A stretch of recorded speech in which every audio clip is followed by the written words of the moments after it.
Hi everyone, good morning. कैसे हो आप? उम्मीद करता हूँ ठीक होंगे। अभी परीक्षा के बीच में केवल 2 दिन रह गए हैं और हमारा बिग बूस्टर सीरीज नंबर आज 11 हम लेकर आपके सामने हाजिर हैं। पीछे के 10 बिग बूस्टर सीरीज आप लोगों ने लगाई होंगी और आप लोगों को बेहतरीन अनुभव इसमें मिला होगा और आपको लगा होगा कि वाकई में एग्जाम पैटर्न, नया जो एग्जाम पैटर्न है उसके अकॉर्डिंग आप चीजें हासिल कर पा रहे हैं। और मेरी पूरी उम्मीद और है ही उम्मीद के साथ में कोशिश रहेगी कि मैं जितने भी आप लोगों को ये बिग बूस्टर 12 दूंगा, एक और देना हो आज रात को या कल सुबह तक मैं आपको एक और दे दूंगा। तो इन 12 बिग बूस्टर जो सीरीज आप लोगों की रही है, इनमें से कुछ भी बाहर ना आए, इस पैटर्न में से कुछ भी बाहर ना आए। हालांकि आज शाम को एक लगभग 70-80 क्वेश्चन की एडवांस मैथ की आपको एक क्लास रिकॉर्ड करके मैं दे रहा हूँ, जिसमें से एडवांस मैथ में कुछ भी चीज बाहर ना आए। ताजा तो पैटर्न के आधार पे सवाल आ रहे हैं, वो सारे सवाल आप लोगों को मैं लगभग शाम तक रिकॉर्ड करके डाल दूंगा। बहरहाल हम आप अभी जिस हिसाब से पढ़ रहे हैं पढ़ें, घबराने की कोई ज़रूरत नहीं है। आराम से खुद को साइलेंट करके आप लोग पढ़ें। इधर-उधर नए हाथ-पैर मारने की कोशिश ना करें। जिस हिसाब से आप चल रहे हैं उसी हिसाब से खुद को चलने दें। और जिन बच्चों ने ये पीछे का नहीं देखा है, पीछे की 11, वो पीछे वाली ज़रूर जो है, चाहे 2x स्पीड में देखो कि 3x स्पीड में देखो, तुम जिस भी स्पीड में देखें, उस स्पीड में इन्हें देख ज़रूर लें। आपके लिए बेहद फ़ायदेमंद होंगी। बहरहाल ये रिमोट दीजिए, ये वाला, बोर्ड वाला। हाँ जी, हम शुरू करते हैं आज की क्लास में। एक-एक करके क्वेश्चंस देखेंगे। सवाल नंबर 1 देखिए क्या कहता है। सवाल नंबर 1 कहता है किसी कार्य का 1/3 भाग P द्वारा 4 दिन में किया गया। ऐसे सवालों को लगाते वक़्त आप लोग ये ध्यान रखेंगे हमेशा कि इनको बनाना कैसे है। टाइम कम से कम लेना है, दिमाग में बातें सोचनी है कि 1/3 भाग कार्य करने में P को 4 दिन लग रहे हैं, 1/3 भाग। तो P में अगर बोलूँ कि P को पूरा कार्य करने में कितने दिन लगे, तो आप बोलेंगे P को पूरा कार्य करने में दिन लगेंगे कितने? 12 दिन। कितने दिन लगेंगे? 12 दिन इसको टोटल लगेंगे, ठीक है? क्योंकि आप कहेंगे तीसरा हिस्सा 4 दिन में कर रहा है, 3 चौके 12 पूरा काम 4 दिन में कर देगा। आगे कहता है उसी कार्य का 1/4 भाग Q द्वारा 6 दिन में पूरा किया जाता है। तो जब Q यही काम करेगा, तो 6 दिन में 1/4 भाग पूरा करेगा, 6 चौका 24 दिन में पूरा काम कर देगा। तो ये 24 दिन में पूरा काम कर देगा।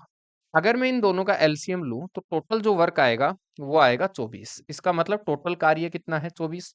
अगर इनकी एफिशिएंसी बनाएँ, तो 12 दूआ 24 और आप बोलेंगे 24 एकम 24। इसका मतलब P डेली 2 काम करता है, Q डेली का 1 काम करता है। दोनों मिलकर डेली का कितना काम करते हैं? 3 काम। आगे बढ़िए, सवाल कहता है कि P और Q मिलकर 6 दिन तक कार्य करते हैं। 6 दिन में कितना कार्य करेंगे? तो 1 दिन में कार्य करते हैं 2 और 1 3। तो 6 दिन में जो कार्य करेंगे वो 6 तिया कितना कर देंगे? 18। मैं डायरेक्ट 18 लिख रहा हूँ। 18 वर्क इसमें से माइनस कर दो। क्योंकि डेली का जो ये 18 कहाँ से आया है? दोनों मिलकर डेली का 1 काम 3 काम कर रहे हैं, तो 6 दिन में कितना काम करेंगे? 18 काम। शेष कार्य, तो पहले देखो शेष कार्य कितना बचा? 6 कार्य बचा है। 6 कार्य जो है R द्वारा पूरा किया जाता है 2 दिन में। अगर शेष कार्य को R 2 दिन में पूरा कर रहा है, आप ध्यान लगाओ यहाँ। तो कहता है R संपूर्ण कार्य को कितने दिन में पूरा करेगा? पूरा कार्य कितना है? 24। 6 कार्य करने में 2 दिन लगते हैं। तो आप मुझे बताओ 24 कार्य करने में कितने दिन लगेंगे? 6 चौका 24, 4 दूनी कितना लगेगा? 8। तो 8 डे लगेंगे। बोलो यस और नो? तो आप बोलेंगे हाँ। उत्तर होगा कितना? 4 नंबर। आराम से देखो, 6 कार्य करने में 2 दिन लग रहे हैं, तो 24 कार्य करने में कितने दिन लगेंगे? 8 दिन लग जाएंगे आपके, ठीक है? इसका 4 गुना कार्य है, तो इसका 4 गुना समय लग जाएगा। उम्मीद करूंगा बात समझ गए हैं, किसी को कोई दिक्कत नहीं होगी। आगे देखिए क्वेश्चन नंबर 2 क्या कहता है।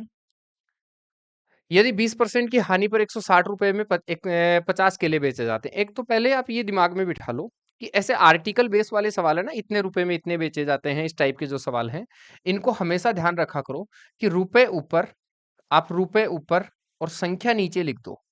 अब बेचे जाते हैं, इसका मतलब ये एसपी है। ऐसे समझ लो, रुपए ऊपर संख्या नीचे लिख दो, वही आप लोगों का विक्रय मूल्य हो गया है। अब टेंशन लेने की कोई जरूरत नहीं है, सिर्फ आपको रुपए ऊपर संख्या नीचे लिखना है। 20% हानि पर 160 रुपए में। अब कोई अगर आदमी 20% हानि पर बेचेगा, तो आप मुझे बताओ उसको कितना परसेंट मिलेगा? तो आप बोलेंगे 80% मिलेगा। और इस 80%, विक्रय मूल्य परसेंट में 80 है, क्योंकि 20% हानि पर बेचा, तो 80% ही तो उसको मिला ना। और वैसे विक्रय मूल्य कितना है? 160 बटा 50। मैंने कहा रुपए ऊपर रख दीजिए और संख्या कहाँ रख दीजिए? नीचे रख दीजिए। तो 160 बटा कितना होगा? 50। मैं अगर ऐसे कह दूं कि 1% की वैल्यू बताओ कितनी है, तो आप बोलेंगे भाई 1% निकालने के लिए देखो, जीरो से जीरो तो कट ही रहा है। 16 एकम 16, और 16 पंजे कितना होगा 80। ये 5 उठकर इधर आ जाएगा तो 5 5 कितना होगा 25। 1% की जो वैल्यू होगी वो 1 बटा कितनी होगी बताओ 25 25 होगी। आगे कहता है 10% लाभ अर्जित करने के लिए कितने में बेचे, तो 10% लाभ पर बेचेगा तो 110% में बेचेगा। 110% में कितना बिकेगा तो आप बोलेंगे 1/25 गुना 110। 1/125 25 गुना 110 होगा तो 5 5 25 और 22 पंजे। इसका मतलब विक्रय मूल्य 110% पर विक्रय मूल्य 22/5 है। 110 जैसे 80% की वैल्यू 160/50 थी, वैसे ही 110 की वैल्यू 22/5 है। अब 160/5 का क्या मतलब था? इसका मतलब था 160 रुपए में 5 50 केले। 160/50 का मतलब 160 रुपए में 50। यहाँ 22/5 का क्या मतलब है? 22 रुपए में 5। तो आप लोग ये कह सकते हैं 110% लाभ के लिए वो 22 रुपए में कितने बेचता है? तो आप कहेंगे 22 आरएस में बेचता है कितने? 5। जबकि उधर कितना आरएस है 1540, तो 1540 आरएस में कितना बेचेगा? आप मुझे बताओ इसका लगभग, आपको ये लगभग क्या एग्जैक्ट 70 गुना नहीं 22 नहीं 154 होता है। इसका 70 गुना कर दो, 7 पंजे 35, 350 होगा कि नहीं होगा? आप बोलेंगे यस सर, उत्तर नंबर कितना बनेगा 4 नंबर। आराम से समझिए बात को, कोई दिक्कत वाली बात इसमें लग नहीं रही है मुझे। सिर्फ इसमें एक ही दिमाग लगाना था, 20% हानि का मतलब 80% में बेचा।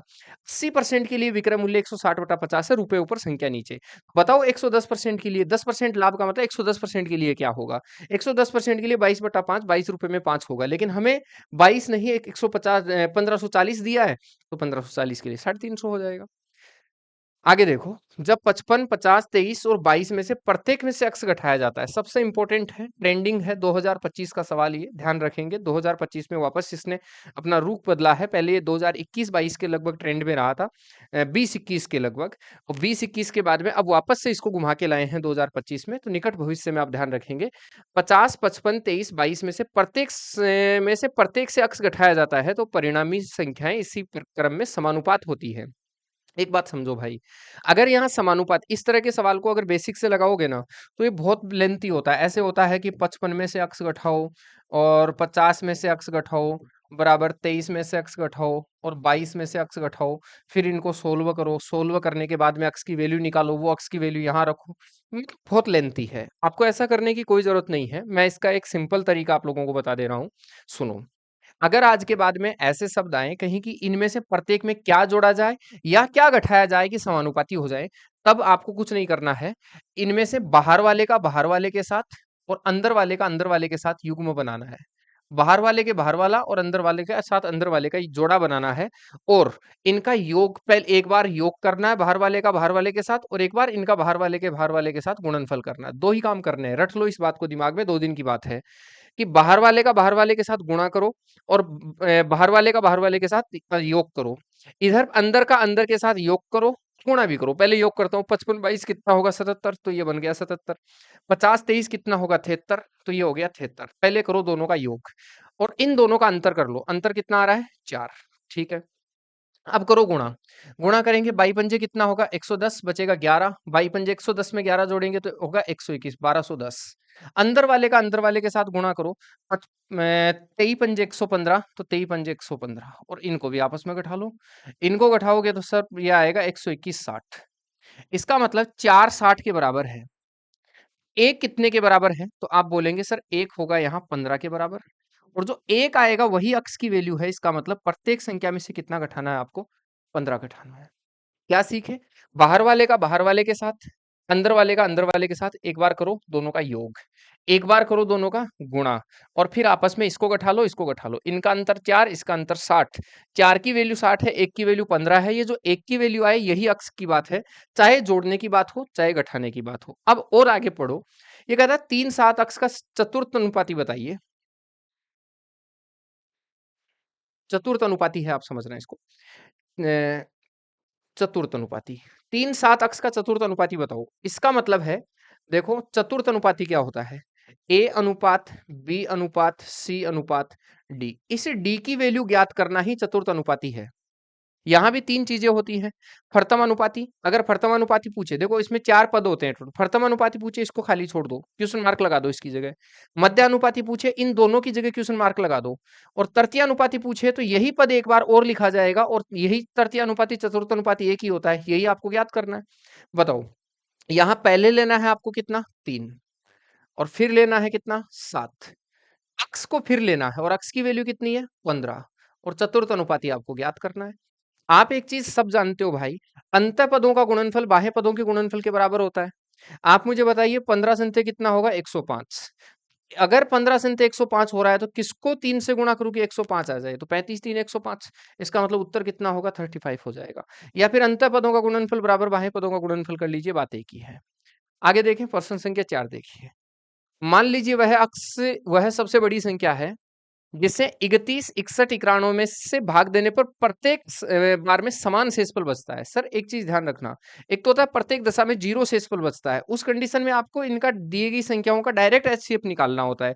लेकिन अगर ये कह दे कि प्रत्येक दशा में समान शेषफल बचने जैसी कोई चीज हो, प्रत्येक दशा में समान शेषफल हो, तो कुछ नहीं करना होता है, ए बी बी सी सी ए इनका अंतर लेना होता है। ए और बी का अंतर लो, बी और सी का अंतर लो और सी और ए का अंतर लो और इनका क्या निकाल लो एचसीएफ निकाल लो। इन सब का क्या निकाला जाता है एचसीएफ निकाल लिया जाता है। ठीक है, तो यहां समझें आप इस बात को कि एक तो इसका इसका और इनका अंतर करो।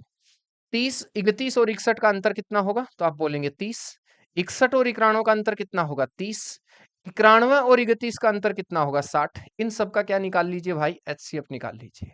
और इन सब का एचसीएफ निकालेंगे तो कितना एचसीएफ आएगा बोलो, आप बोलेंगे 30 एचसीएफ आएगा। ठीक है, अब कहता है एचसीएफ 30 आ गया और इसका मतलब है अक्स वह सबसे बड़ी संख्या है जो इनको पूरी तरह से भाग देने पर समान प्रत्येक दशा में समान शेषफल बचे, तो ये अक्स की वैल्यू आई है।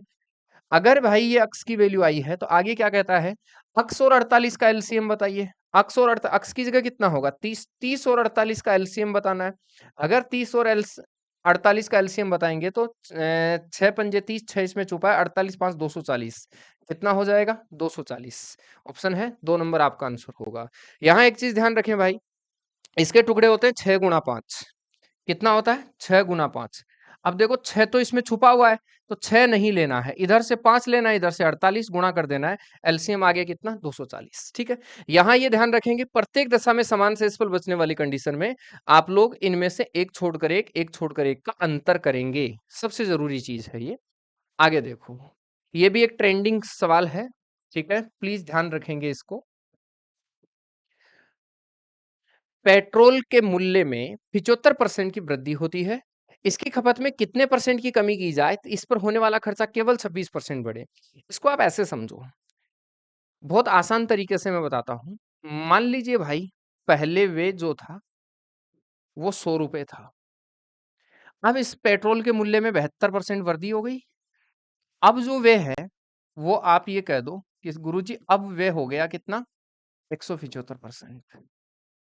ये कहता है इसकी खपत में कितनी कमी करें, ताकि दो सवाल आते हैं यहाँ, ताकि इस पर होने वाला वे अपरिवर्तित रहे, वे अपरिवर्तित हो। अगर मैं ऐसे कह देता नो चेंज, अगर मैं ये कह दूं कि वे नो चेंज रहे, इसका मतलब है कि आप लोग ये कहेंगे कि पहले कोई चीज 100 थी, वो चीज अब कितनी हो गई 175 हो गई। कितना कम करूं कि पहले जितना ही खर्चा आए, तो आप बोलेंगे 75 कम कर दो, कितने में से 175 में से, और प्रतिशत के लिए गुणा कितना कर दो 100। आप ऐसे ही करोगे। और मैं ये कह दूं कि बताइए कोई फर्क परिवर्तन नहीं आना चाहिए खर्चे में, कितनी खपत कम कर दी जाए कि खर्चा पहले जितना ही हो, तो खर्चा पहले 100 था अब 175 हो रहा है, कितना कम करूं कि पहले जितना ही हो जाए, तो 75 कम करो, क्योंकि 100 की जगह 175 हो गया, 175 को वापस 100 करोगे। लेकिन भाई एक बात सुनिए, हमें ऐसा कह ही नहीं रहा है, हमें कह रहा है कि जो 100 का 75 हो गया वो हो गया, लेकिन अब आपको 75 बढ़ाना नहीं है, आप चाहते हैं केवल 26% ही बढ़े। अगर 26% बढ़े तो आप 100 का हो तो गया 175, 75 के हिसाब से 175। और आप चाहते हैं कि आप बोलेंगे कि इसमें केवल बढ़ाना चाहते हैं आप 26% ही, आप करना 126 ही चाहते हैं। वापस रिपीट कर रहा हूं, ध्यान दो भाई, कि 100 का 175 हो गया और तुम 100 का 126 ही चाहते हो। इसका मतलब जो चीज अब 175 की आ रही है तुम उसके पे करना चाहते हो 126। कैसे होगा भाई, आपको खर्चा कम करना पड़ेगा अपना। कितना कम करना पड़ेगा आप मुझे ये बता दीजिए। तो आप बोलेंगे सर यहाँ से जो खर्चा कम करना पड़ेगा वो करना पड़ेगा 26 का, तो इधर हो गया 26 और 25 है ये, तो 24 इधर रह गया और 25 इधर रह गया। कितना कम करना पड़ेगा 49 कम करना पड़ेगा। इसका परसेंट बनाना है, 49 कम करना पड़ेगा 175 में से, और प्रतिशत के लिए गुणा कितना होगा 100। 25 का 100 और 25 अंत 175, 7 7 49, 7 चौका 28, कितना परसेंट? 28% आप लोगों का कम होगा। चेक कीजिए, बताइए मुझे, यही होगा? आगे बढ़िए नेक्स्ट। उम्मीद करूंगा बात समझ गए हैं कि जो चीज मैंने ये थोड़ा सा लिख दिया है, आप कंफ्यूज ना हो।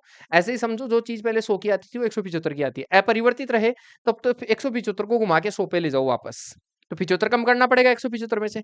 अगर केवल 26% बढ़ाना चाहे तो 175 को 126 तक लाने के लिए 49 कम करना पड़ेगा, बस इतना सा दिमाग में बिठा लो। वेरी वेरी इंपॉर्टेंट सवाल है, कन्फर्म ऐसे लग रहा है कि आएगा ही आएगा। आगे देखो, योगेश ने एचडीएफसी में 4% वार्षिक दर पर कुछ धनराशि का निवेश किया। यदि 2 वर्षों के बाद योगेश को वार्षिक रूप से चक्रवृद्धि होने वाले ब्याज के रूप में 229.5 रुपए प्राप्त होते हैं, संगत साधारण ब्याज क्या होगा? देखो, इसके 2-3 तरीके हैं। एक तरीका तो गोल्डन रेशियो होता है 2:1 का, वो आप लगा सकते हो। एक बेसिक तरीका भी होता है, वो भी आप लगा सकते हो। आप मुझे बताओ 2 वर्ष का सीआईआर कितना होगा? 2 वर्ष का सीआईआर कितना होगा? तो आप बोलेंगे 2 वर्ष का सीआईआर होगा 8.16%। कोई बता सकता है मुझे ये कैसे आया? आप कहेंगे हाँ सर, हम बता सकते हैं। कैसे? कि a प्लस बी ऐसे होता है, a प्लस बी और प्लस ए बी बटा कितना परसेंट होता है? 100%, यही होता है ना? तो आप बोलेंगे 4+4 और प्लस 4 × 4 बटा कितना होगा जी? 100। 4 4 8 और 4 का स्क्वायर कितना होगा? 16।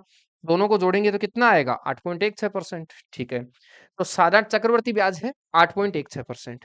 अगर मैं बोलूं साधारण ब्याज बताओ कितना होगा, तो साधारण ब्याज तो एक ही नियम पर चलता है, तो 4+4 साधारण ब्याज तो 8% ही होगा। मतलब तुमको 8% की वैल्यू चाहिए। कितने की वैल्यू चाहिए भाई?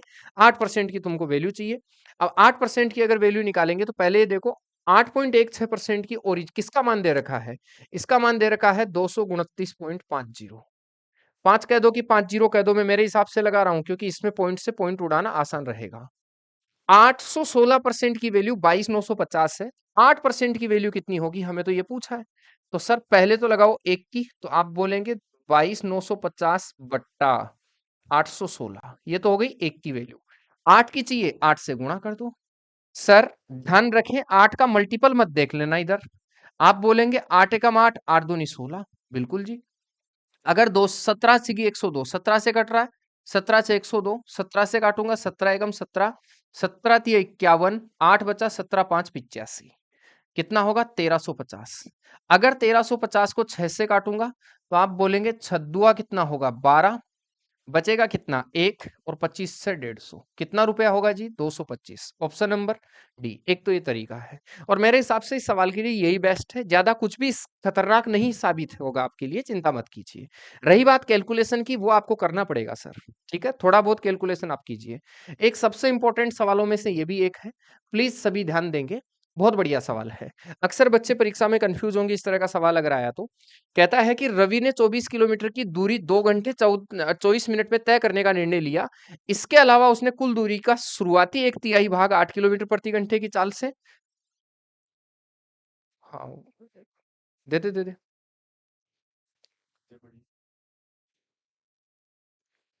हाँ जी, इसके अलावा उसने कुल दूरी का शुरुआती 1/3 भाग 8 किलोमीटर प्रति घंटे की चाल से और शेष दूरी किसी अलग चाल से तय करने का निर्णय लिया। 1/3 दूरी तय करने के बाद रवि की चाल कितनी होगी? सवाल ऐसे लगता है ना कि बहुत बड़ी महाभारत है। आप वीडियो पुश करके एक बार इसको रोक के इस सवाल को खुद से निकालने की कोशिश कीजिए। चेक कीजिए, देखिए ये क्या होगा। मैं बताता हूँ, सुनिए।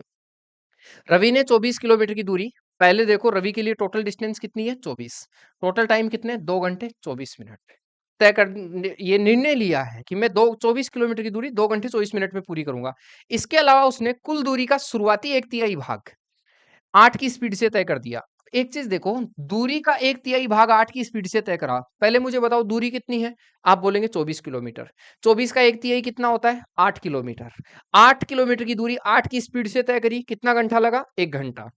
और शेष दूरी किसी अलग चाल से तय करने का निर्णय लिया। 1/3 दूरी तय करने के बाद रवि की चाल क्या होगी? मतलब शेष दूरी के लिए चाल पूछी है। तो आप मुझे बताओ, शेष सबसे पहले दूरी देखो कितनी है। आप बोलेंगे गुरुजी शेष दूरी होगी, टोटल 24 किलोमीटर थी, इस 24 किलोमीटर का 1/3 दूरी तय हो चुकी है, इसका 2/3 बचा है, तो टोटल दूरी है 16 किलोमीटर।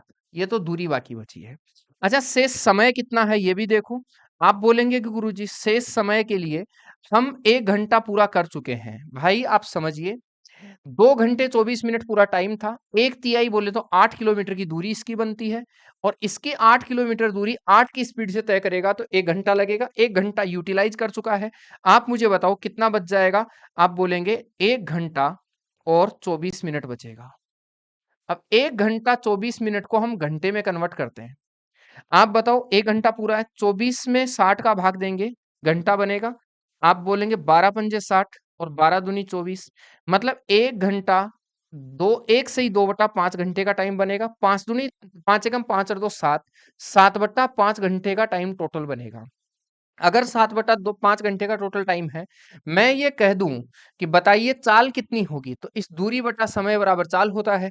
आप बताइए सर, 16/7/5, 5 ऊपर चला जाएगा, 16 पंजे 80, 80 में 7 का भाग देंगे, 11 7 77, बचा 3/5 किलोमीटर पर घंटे। ऑप्शन है जी उत्तर, 3 बटा माफी चाहूंगा 7, 7 बचा है नीचे, ठीक है, 3/7। ऑप्शन नंबर कितना होगा जी?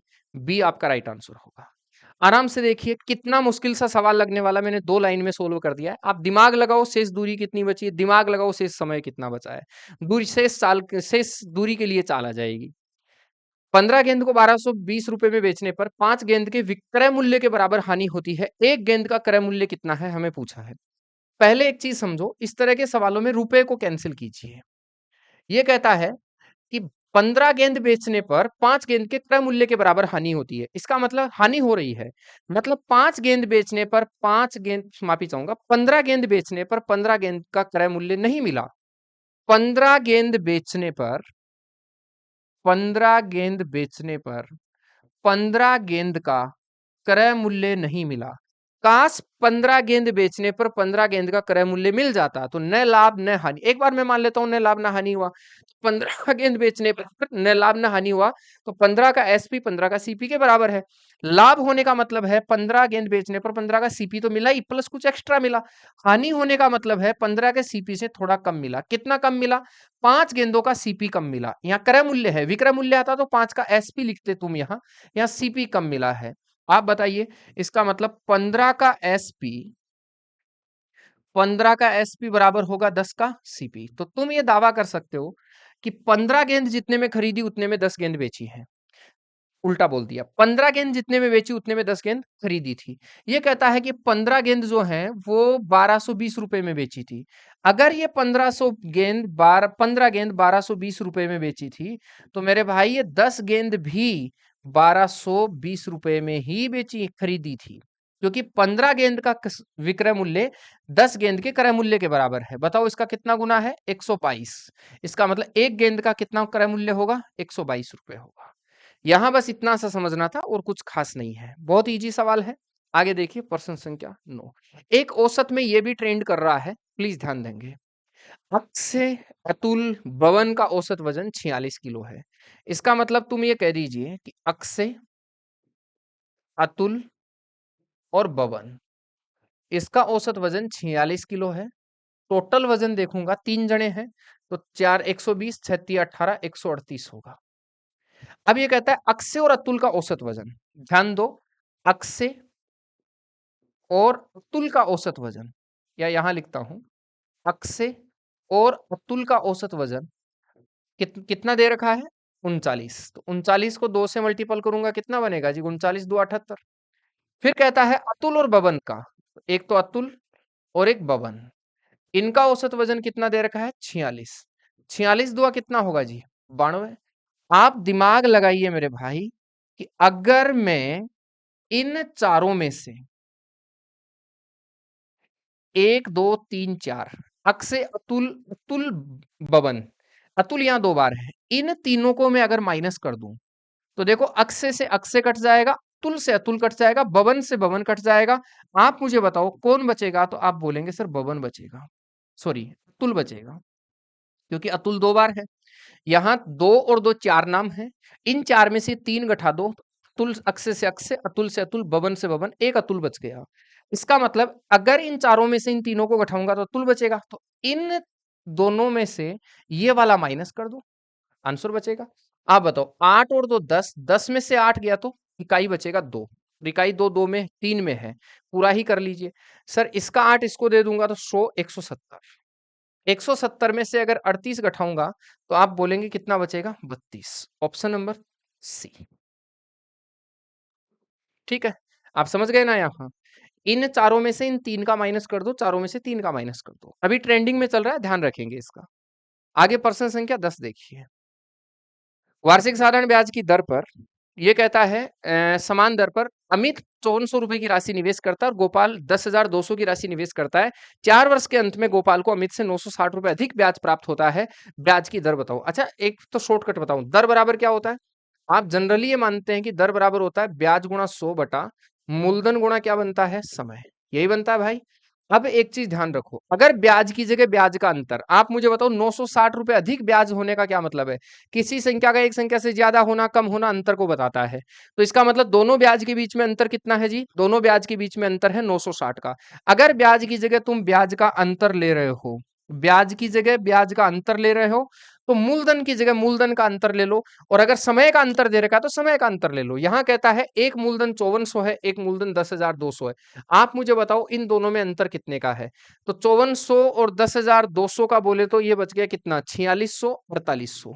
कितने का गैप है दोनों में? 4800 को। अगर ब्याज की जगह ब्याज का अंतर लिया तो मूलधन की जगह मूलधन का अंतर ले लो, यहां समय आ जाएगा। कई दफा क्या होगा, मूलधन फिक्स होगा तो समय का अंतर आ जाएगा।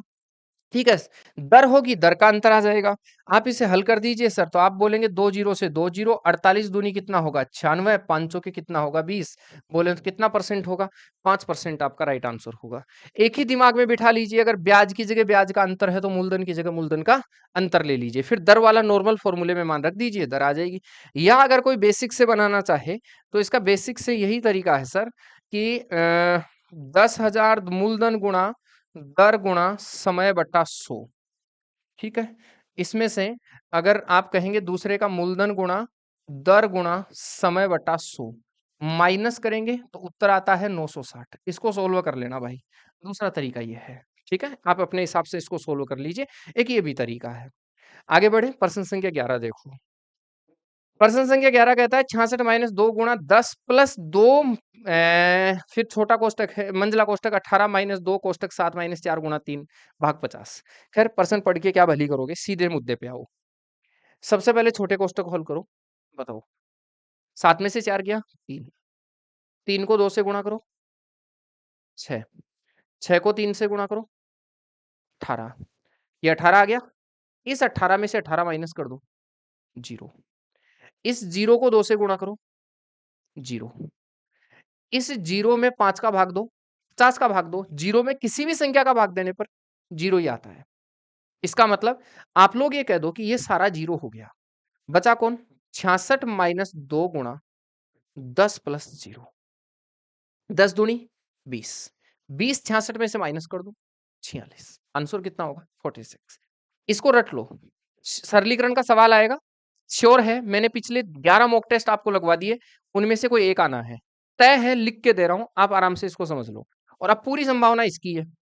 ठीक है, ताजा दे रहा हूं, पूरी संभावना इसकी है। आगे बढ़िए, प्रश्न संख्या 12। सुधा का व्यय उसकी बचत से 125% अधिक है। ये खूब करवा दिए मैंने सवाल, आपके एलपी सीबीटी 1 में भी आए थे, आरपीएफ एसआई में भी आए, जेई में भी आए, टेक्नीशियन में तो नहीं आए। टेक्नीशियन का तो बहुत लो लेवल था, और ये भी एक स्कैम ही मानो आप, टेक्नीशियन में लो लेवल होने वाला। इस पर खैर रिजल्ट आने के बाद चर्चा करेंगे अपन। सुधा का व्यय उसकी बचत से 125% अधिक है। इसका मतलब आप ऐसे समझ लो कि व्यय अनुपात बचत। मैंने खूब सवाल करवा दिए, आप हमेशा ध्यान रखें भाई।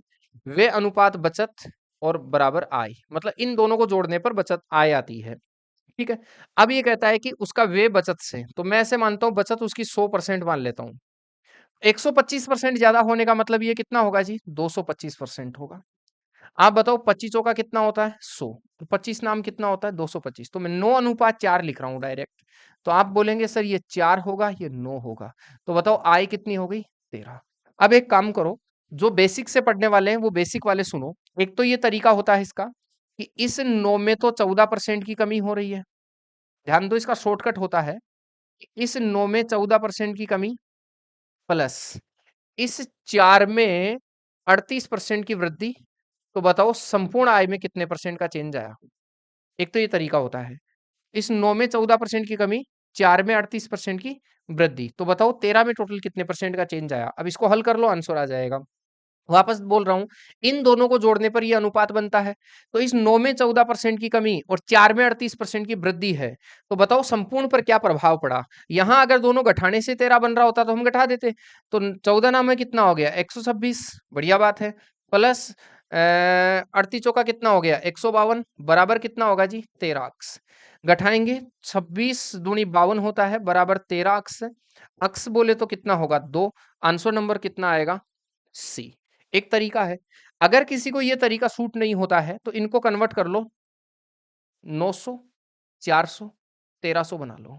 अब इसमें कितने कमी होती है? 14% की कमी होती है। 14 ना में 126 कम कर दो, 126 कम करोगे 700 बन जाएगा 76।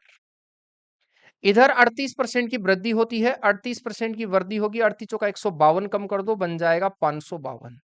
बताओ टोटल कितना हो गया? तो आप बोलेंगे 4 और 2 6, 7 और 5 से 12 का 2 और 7 और 5 12 और 1 13। 1300 की चीज 1326 बन गई।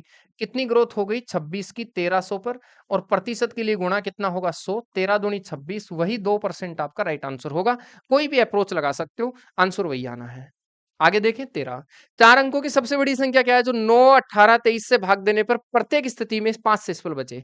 एलसीएम का सवाल है, एलसीएम मत लेना भाई, कभी भी एलसीएम मत लीजिए। इस तरह के सवालों को बाई ऑप्शन बनाओ आप, कि ये कहता है प्रत्येक 9 का भाग देने पर 5 शेषफल बचना चाहिए। 5 शेषफल बचने का क्या मतलब है? 5 एक्स्ट्रा आ रहा है। अगर 5 ना होता तो भाग जाता।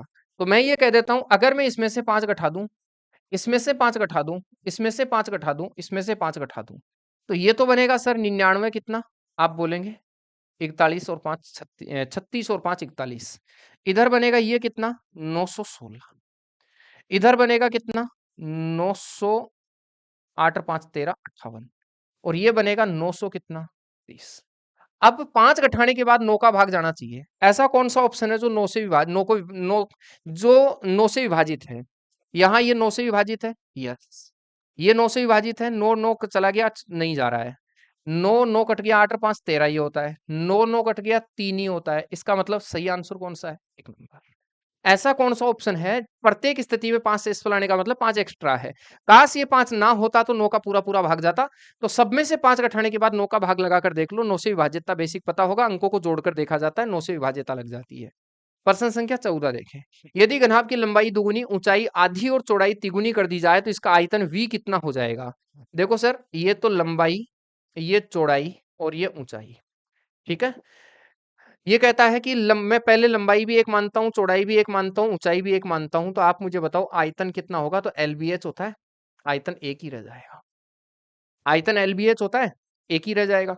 अब ये कहता है ये पहले था, अब लंबाई को दुगुना कर दो तो लंबाई को तो डबल कर दो, ऊंचाई आधी कर दो, ऊंचाई को आधी कर दो, और चौड़ाई तिगुनी कर दो तो चौड़ाई तिगुनी कर दो। अब इनको गुणा करो, आयतन निकालो। एलबीएच होता है, अगर आयतन एलबीएच होता है तो आप मुझे बताओ, 2 से 2 कट गया, कितना बचा? 3। आयतन कितना हो गया? 3। पहले एक था, अब 3 हो गया। तो वी आयतन कितना हो जाएगा? 3v हो जाएगा। ऑप्शन नंबर कितना बन गया? 3। बहुत बेसिक सा सवाल है। एलबीएच जो है एक एक एक मान के मैं हल कर दिया हूं, आसान है। आगे देखो 15 नंबर। ये भी एक वेरी वेरी इंपॉर्टेंट सवाल है, प्लीज ध्यान रखेंगे। ये भी इस वक्त 2025 में ट्रेंड कर रहा है, 2025 में खूब ट्रेंडिंग में चल रहा है। मैं एक सवाल पहले भी हल करवा चुका हूं, एक कल और लाऊंगा इसका। मनोज के पास 1612 रुपए हैं, इसने उसने इससे अपने पुत्रों आनंद और अनिल के बीच बांट दिया तथा इससे वार्षिक रूप से चक्रवर्धित होने वाली 8% की दर पर निवेश करने को कहा। ये देखा कि आनंद और अनिल को क्रमशः 13 और 14 वर्ष बाद समान धनराशि प्राप्त हुई। भाई एक बात ये सुनो, वो बराबर बराबर तो नहीं बांटा। अगर वो राशि बराबर बराबर बांट देता, जितना इधर है उतना ही अगर वो इधर कर देता, तो फिर 13 और 14 वर्ष बाद समान राशि नहीं मिलती। कारण, क्योंकि देखो ब्याज तो 8% है, तो जितना ब्याज इसको मिलेगा उतना ही ब्याज इसको मिलेगा। राशि बराबर है तो फिर तो मिलना भी बराबर ही है, श्योर है। लेकिन फिर बराबर तो नहीं मिल सकता, क्योंकि एक का पैसा 13 साल ही रहा और एक का तो 14 साल रहा। भाई एक बात बताओ, इसको ज्यादा मिलेगा ना, अगर मैं बराबर बराबर बांट दूं तो ज्यादा मिलेगा इसको। क्यों मिलेगा ज्यादा? क्योंकि इसको एक साल का ब्याज ज्यादा मिलना है। अब भी भाई मैं ऐसा क्या करूं कि इनको बराबर मिले? तो इस 13 जिसका पैसा कम साल के लिए रह रहा है, इसका पैसा 13 साल के लिए रह रहा है, और इसका पैसा 14 साल बाद बोल रहा है, इसको पैसा ज्यादा देना पड़ेगा, इसको पैसा कम देना पड़ेगा। इसको ज्यादा दो इसकी आयु 13 नहीं है मेरे भाई, इसका एक लैंग्वेज उल्टी और आती है। मैं कल वाले में बता दूंगा, कल वाले लास्ट टेस्ट में बताऊंगा कि इसमें हमेशा ध्यान रखें, एक उल्टी लैंग्वेज और आती है कि वो 13 और 14 साल के आज हैं, 18 साल माफी चाहूंगा, 18 साल पूरा हो जाने के बाद उनको पैसा मिलेगा। तो 18 साल हो जाते तब ये 5 साल, ये 4 साल ही रहता, तब इसको ज्यादा देना पड़ता। अभी तो कह रहा है 13 और 14 साल बाद समान धनराशि मिले, इसका मतलब इसका पैसा 13 साल रहेगा, इसका 14 साल रहेगा, इसको 1 साल का ब्याज ज्यादा मिलना है, इसलिए पैसा इसको ज्यादा देना पड़ेगा, प्लस इसको रखना पड़ेगा। ठीक है, ज्यादा पैसा इसका है। अब इसका मैं पिछले मॉक टेस्ट में शॉर्टकट बता चुका हूं, मैं आपका टाइम खराब नहीं करना चाहूंगा। प्लीज ध्यान दें, इस तरह का अगर कभी भी सवाल आए, ये ट्रेंड कर रहा है, पिछले जस्ट मॉक टेस्ट में जाइए, मैंने एक सवाल हल करवा रखा है। इसमें मैंने आपको ये बताया था कि 8% का फ्रैक्शन बताओ कितना है, तो आप बोलेंगे 2/25। इसका मतलब ये हो गया कि 25 रुपए पर 2 रुपए ब्याज है, तो मिश्र धन कितना बना? 27। मिश्र धन कितना बना है जी? 27, क्योंकि समान धनराशि प्राप्त हो रही है, मतलब मिश्र धन मिल रहा है। इन दोनों के बीच में अंतर कितने का है? इन दोनों के बीच में अंतर है 1 का, इसके ऊपर पावर लगा दो 1। अगर इन दोनों के बीच में अंतर 2 का होता, पावर 2 लगा देते, अंतर 3 होता, पावर 3 लगा देते। आप मुझे बताओ, अगर अंतर 1 का ही होगा तो ये 27/25 रहेगा, इसका मतलब इसका अनुपात बनाऊंगा तो 27/25 रहेगा। बेसिक इसका मैं पिछले मॉक टेस्ट में बता चुका हूं। अभी शॉर्टकट आप इतना ध्यान रखिए, इस चक्रवर्ती ब्याज में मिश्र धन समान होने वाले प्रश्नों में क्या करना है, इन दोनों के बीच में अंतर कितने का है? 1 का। तो यहाँ 8% का फ्रैक्शन 2/25 होता है, 27/25 की पावर 1 लगा दो, 2 होता 2 लगा देते, अनुपात बना 27/25। लेकिन अब दिक्कत ये है कि सर इसमें से 27 किसका मान है और 25 किसका मान है? तो सर जिसका पैसा बैंक में ज्यादा दिन रहा है ना, ज्यादा समय रह गया बैंक में, उसका पैसा कम है, और जिसका पैसा कम साल के लिए बैंक में रहा उसका पैसा ज्यादा है, क्योंकि ब्याज बराबर तभी तो होगा। यहां देखो, एक बंदे का पैसा 13 साल रहा, एक का 14 साल रहा, तो कम दिन इसका रहा है तो ज्यादा पैसा इसको देना पड़ेगा ताकि बैलेंस हो जाए।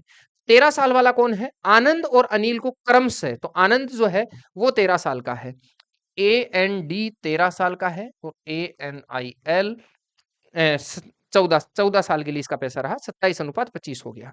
आप मुझे बताओ मेरे दोस्त, इन दोनों को जोड़ूंगा कितना बनेगा जी? 52। 52 की वैल्यू कितनी है? 1612। बताइए एक की वैल्यू कितनी होगी? पहले तो इसको काटो यहीं से, अगर आप काटेंगे 13 से काट, या 13 चौके 52, इधर काटो, 4 चौका 16, 0, 4 तिया 12, यही होगा। 13 एकम 13, 13 तिया 39, 31, 1 31 के बराबर है। हमें कहता आनंद, आनंद को 27 मिला, तो 27 का वैल्यू कितना होगा? 27 गुणा 31, 27 एकम 27, 27 तिया 81 और 2 83, 837 रुपए आनंद को मिला। आनंद को कितना पैसा मिला है? AND, आनंद को पैसा मिला है 837। बहुत बढ़िया सवाल है, आराम से समझो इसको, तरीके से मैंने बता दिया है। पावर है, परसेंट है 8%, 2/25 जोड़ दे रहा हूं इस सवाल पे स्पेशल, 25 पर 2 रुपए, 27 रुपए ब्याज मिल जाएगा। दोनों में अंतर है 1 का, लगा दो 1। ठीक है, अनुपात 27/35 हो गया, 25 हो गया। अब सबसे बड़ा कंफ्यूज तुम्हारे यही होगा, चलो तुम दोनों को जोड़ोगे, 52 आएगा, 52 बराबर 1612 है, 1 बराबर 31 निकाल भी लोगे, बढ़िया बात है। लेकिन उसके बाद समझ में नहीं आएगा 31 से इसको गुणा करूं कि इसको गुणा करूं, और संयोग से क्या होता है ना, दोनों ऑप्शन देता है अगला, दोनों ऑप्शन देता है। जैसे 31 गुणा 25 करोगे तो हो जाएगा कितना? 31 गुणा 25 करोगे 775, तो ऑप्शन में 775 भी दे रखा है और 837 भी दे रखा है, और कंफ्यूज वाली बात है पूरी, सबसे बड़ा मुसीबत यही है। तब वहां थोड़ा सा रिलैक्स होना है, रिलैक्स होके, इसकी लैंग्वेज एक उल्टी हो रहा है, हालांकि 2025 में इसी लैंग्वेज से आ रहा है। ऐसे देखो, आनंद का पैसा कितने साल रहा? आनंद का पैसा रहा 13 साल, आनंद 13 साल का नहीं है। अगर पर्सन में ये बोल देता आनंद 13 साल का है, ये 14 साल का है, 18 साल पूरी होने के बाद पैसा मिलता, तब इसका 5 साल, इसका 4 साल, तब इसको ज्यादा देना पड़ता। और अनिल का पैसा कितने साल रहा? तो 14 साल बैंक में रहा, तो इसका पैसा ज्यादा साल बैंक में रह रहा है तो उसको ज्यादा ब्याज मिलेगा, इसको कम ब्याज मिलेगा। अगर इसको ब्याज कम मिल रहा है तो बराबर करने के लिए इसको पैसा ज्यादा देना पड़ेगा, तो 13 साल जिसका पैसा रहा उसको पैसा ज्यादा देना पड़ेगा। तो आनंद का पैसा बैंक में कम साल रहा, इसलिए आनंद को पैसा ज्यादा दो, ऐसे दिमाग लगा लेना। बाकी उम्मीद करूंगा आप समझ गए हैं। आगे देखो, प्रश्न संख्या 16 क्या कहता है। ये कहता है 12 सेमी व्यास वाले एक ठोस गोले को पिघलाया जाता है और 3 गोले बनाए जाते हैं। एक बात पहले दिमाग में बिठाओ, ये गोला बाद में पिघलाएंगे। हमेशा ध्यान रखें, अगर कभी भी किसी भी ठोस को पिघलाया जाए तो उसका आयतन पिघलता है। अगर किसी ठोस को पिघलाकर जैसे मान लो ये ठोस है, इसको मैं पिघलाऊं और इसको पिघलाकर मैं छोटे छोटे टुकड़ों में बांट दूं, इसका आयतन और इसका आयतन, इनके सब सारे टुकड़ों का आयतन बराबर रहेगा। यहाँ 12 सेमी व्यास है, अगर व्यास 12 सेमी है तो रेडियस होगी 6 सेमी, त्रिज्या 6 सेमी त्रिज्या वाला एक ठोस गोला पिघलाया, तो बड़े गोले का आयतन बराबर तीनों छोटे गोले का आयतन बराबर होगा। गोले का आयतन क्या होता है? देखो सर, गोले का आयतन होता है, गोले का आयतन सब जानते हैं, गोले का आयतन होता है 4/3 पाई आर क्यूब। और गोले का पृष्ठीय क्षेत्रफल पूछ लूं तो आप बोलेंगे सर 4 पाई आर स्क्वायर, यही होता है पृष्ठीय क्षेत्रफल 4 पाई आर स्क्वायर, आयतन 4/3 पाई आर क्यूब होता है। समझे? इस बड़े वाले गोले का आयतन होगा 4/3 पाई आर क्यूब। बड़े गोले की त्रिज्या कितनी है? 12 सेमी व्यास है तो त्रिज्या होगी 6, ये बड़े गोले का आयतन होगा। और ये बराबर होगा तीनों छोटे छोटे गोलों के आयतन के। पहला कितना होगा? पहला होगा 4/3 पाई, और पहला गोला है 6 सेमी व्यास का, व्यास है सर इनके, त्रिज्या कितनी होगी? 3 का क्यूब। ये पहला छोटा गोला हो गया। दूसरा छोटा गोला 10 सेमी व्यास का है, 4/3 पाई आर कितनी है? 5 का क्यूब, प्लस 4/3 पाई, तीसरे की त्रिज्या हमें ज्ञात करनी है। मेरे भाई एक बात समझो, अगर मैं यहां से 4/3 पाई कॉमन ले लूंगा, 4/3 पाई कॉमन लूंगा तो ये कॉमन आकर कट जाएगा, इससे कट जाएगा बिल्कुल। इधर क्या बचेगा बताओ? कॉमन लूंगा 6 का क्यूब, इधर बचेगा 3 का क्यूब प्लस 5 का क्यूब और प्लस आर का क्यूब।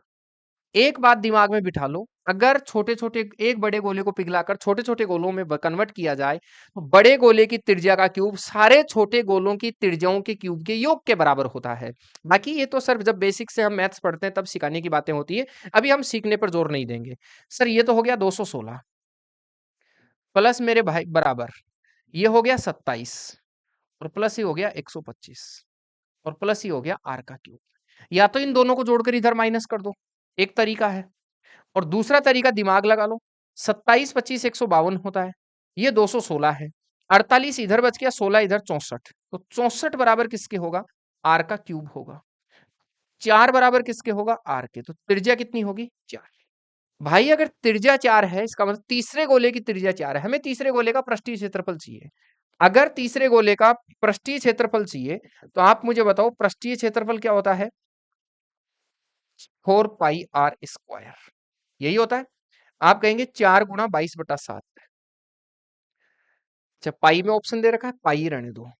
त्रिज्या कितनी है भाई? तो आप बोलेंगे त्रिज्या होगी 4, 4 का स्क्वायर 16 चौके 64, और 64 पाई जैसा ऑप्शन है। आप कहेंगे हाँ सर। क्या समझे? मैंने बहुत आसान किया है। बड़े गोले का आयतन बराबर होगा तीनों छोटे गोले का आयतन का योग। यहाँ व्यास दे रखे हैं, दिमाग लगाना है, हमें त्रिज्याएं लिखनी है, इकाइयों का स्पेशल ध्यान रखना है। ठीक है, तो 4/3 6 का क्यूब हो गया। यहाँ 4/3 कॉमन ले लिया है मैंने, तो 4/3 पाई कॉमन आएगा तो कोष्टक में रहेगा 3 का क्यूब 5 का क्यूब आर का क्यूब। 4/3 पाई से 4/3 पाई काट दिया। परीक्षा के एकदम नजदीक हैं, आप फायर करके आने वाले हैं, इसलिए तो अब छोटी छोटी बातें लिखने से सेंस नहीं है। 17 नंबर कहता है यदि 17 नंबर सवाल कहता है यदि p बराबर 3 + 1/p हो तो p की पावर 4 + 1/p की पावर 4 कितना होगा? देख मेरे दोस्त, मैं इसमें ये भूलो मत, रिवीजन आज जो मैं एडवांस मैथ की क्लास लूंगा उन सब में मैं रिवीजन करवा दूंगा।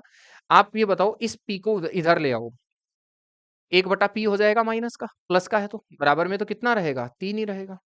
आप ये जानते हैं माइनस से प्लस में पावर डबल करने के लिए क्या करते हैं? माइनस से प्लस में पावर डबल करने का एक तरीका होता है कि स्क्वायर प्लस 2 कर दो। प्लस से प्लस में पावर डबल करने के लिए स्क्वायर -2 करते हैं, माइनस से प्लस में पावर डबल करने के लिए स्क्वायर +2 करते हैं, तो कितना हो जाएगा? 11। फिर प्लस से प्लस में पावर डबल करना है। अब देखो, प्लस से प्लस में ही पावर डबल होगी, और भाई अगर प्लस से प्लस में ही पावर डबल होगी तो आप जानते हैं स्क्वायर -2 करते हैं। बोलो कितना आ जाएगा? 119। आंसर कितना होगा? 119। ये तो याद मेमोराइज रखना पड़ेगा ना आप लोगों को, कि अगर माइनस से प्लस में पावर, भाई यहां देखो, एक पावर से 4 पावर पर जाना है, एक पावर से पहले 2 पावर बनेगी, 2 पावर से 4 पावर बनेगी, इसका स्क्वायर करेंगे, इसका स्क्वायर करेंगे, तब बनेगा। अब कई सोचेंगे एक का स्क्वायर तो एक ही होता है, नहीं भाई, बात समझने की कोशिश करो। पी की पावर 1 है, इसका स्क्वायर करोगे तो पी की पावर 2 हो जाएगा। ठीक है, तो यहां आप ये कह दो कि पी की पावर 1 से पी की पावर 2 बनेगी, फिर पी की पावर 4 बनेगी। अब याद रखो, अगर ये सारे, ये भी प्लस का होता, ये भी प्लस का होता, ये भी प्लस का होता, तो प्लस से प्लस में पावर डबल करने के लिए स्क्वायर माइनस 2 किया जाता है। Square minus 2, square minus 2। लेकिन अगर ये माइनस में है तो माइनस से प्लस में जाने के लिए स्क्वायर प्लस 2 करते हैं, और फिर प्लस से प्लस में जाने के लिए स्क्वायर माइनस 2 करते हैं, इसलिए मैंने ये कर दिया है। ठीक है, आगे बढ़िए नेक्स्ट। ये कहता है यदि टेन थीटा बराबर 4 है तो 4 cos theta plus 2 sin theta minus 2 sin theta minus cos theta किसके इक्वल है? देखो भाई, एक बात बताता हूँ। वैसे तो आप ये जानते हैं सब कि टेन थीटा बराबर किसके होता है, तो आप बोलेंगे टेन थीटा बराबर होता है लंब बटा आधार के, यही होता है। और बराबर 4 बटा कितना बोलोगे? 1। अब इससे पहले निकालोगे आप कर्ण। ठीक है, कर्ण बराबर क्या होगा? 4 का स्क्वायर प्लस 1 का स्क्वायर का अंडर रूट, बोले तो अंडर रूट कितना होगा? 17। अब लाल बट्टा कक्का यूज कर लो, लाल बट्टा का यूज कर लो। और यहां cos थीटा बराबर क्या होगा? आधार बटा कर्ण, तो 4 गुणा आधार 1 बटा कर्ण 1 बटा 17। फिर 2 प्लस साइन थीटा लंब बटा कर्ण, तो आप बोलेंगे 2 गुणा लंब है आपके पास 4 और कर्ण होगा √17। ऐसे ये वैल्यूज रख दो। लेकिन मैं आपको एक शॉर्टकट बता देता हूं, लेकिन उस शॉर्टकट से पहले एक अलर्ट है, ऐसे हवा हवाई काम मत करना कहीं भी। अगर ध्यान रखें, जो वैल्यूज ट्रिग्नोमेट्री रेशियो यहां दे रखे हैं वही नीचे हो सेम फॉर्म में, तो आप ऐसा डब में जो बता रहा हूं वो डायरेक्ट कर सकते हो। अगर ये ऐसा नहीं दे रखा हो तो रिस्क मत लेना, फिर तो यही एक तरीका होगा। ठीक है, इसलिए इस सवाल को लगाने का एक बेस्ट तरीका ये होगा कि आप मुझे एक बात बताओ, टेन थीटा किसके बराबर होता है? साइन थीटा बटा कॉस थीटा। टेन थीटा की जगह क्या लिख सकते हो? साइन थीटा बटा कॉस थीटा लिख सकते हो। साइन बटा कॉस टेन होता है, और बराबर टेन थीटा का मान 4 है, तो साइन थीटा बटा कॉस थीटा कितना होगा? 4 बटा 1। इसका मतलब मेरे दोस्त, साइन की वैल्यू कितनी है? 4, और कॉस की वैल्यू कितनी है? 2। रखो यहाँ, आप बोलेंगे 4 गुणा कॉस की वैल्यू है 1, कॉस की वैल्यू 1 है, 2 नहीं है, प्लस 2 गुणा साइन की वैल्यू कितनी है? 4 बटा, आप बोलेंगे 2 गुणा साइन की वैल्यू कितनी है? 4, और कॉस की वैल्यू कितनी है? 1। अब बताओ, 4 एकम 4 और 8 12, 4 दूनी 8 माइनस 1 7, 12/7 ऑप्शन में है, ऑप्शन नंबर 1 हो गया। क्या करना था, लेकिन याद रखें कि जो रेशियो यहाँ हो वही नीचे होने चाहिए। अगर ऐसा नहीं हो, एक ही तरफ हो, तो फिर हल करना पड़ेगा, इलाज नहीं है कोई। ठीक है, सबसे बेस्ट तरीका है। आगे देखो भाई, 19 नंबर। सर ये भी वेरी वेरी इंपॉर्टेंट सवालों में से एक है। ठीक है, वीआईपी है, वीवीआईपी है, नॉट वीआईपी। ये कहता है कि ओ और ओ डेस केंद्र वाले दो वर्तों में, दोनों वर्तों के केंद्रों के बीच की दूरी 17 सेंटीमीटर है। वर्तों के बीच एक सीधी उभयनिष्ठ स्पर्श रेखा के संपर्क बिंदु पी और क्यू हैं। यदि दोनों वर्तों की त्रिज्याएं 7 सेमी और 15 सेमी है, तो कहता है पी क्यू की लंबाई बताओ। देखो सर, एक चीज मैं आपको सिखाता हूं, यहाँ 2-3 चीजें सीखो आप। इसकी स्थिति क्या क्या बनती है। जैसे एक तो ये होता है, ठीक है। अब इसमें स्पर्श रेखा दो टाइप की हो सकती है। एक स्पर्श रेखा हो सकती है ये वाली, इसका थोड़ा सा साइज में बढ़ा लेता हूँ।